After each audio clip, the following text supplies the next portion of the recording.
sancılı ufaklık. Sevincim az derdimden çok oldu. Gözümü yumrup açıp gördüm ufaklık.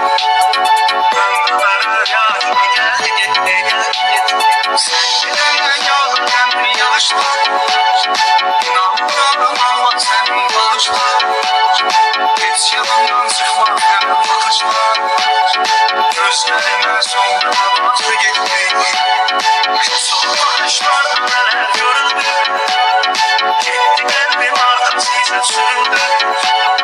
Gözlerimi yaşlı görüp sevindim. Ağlayanlar gibi güldü.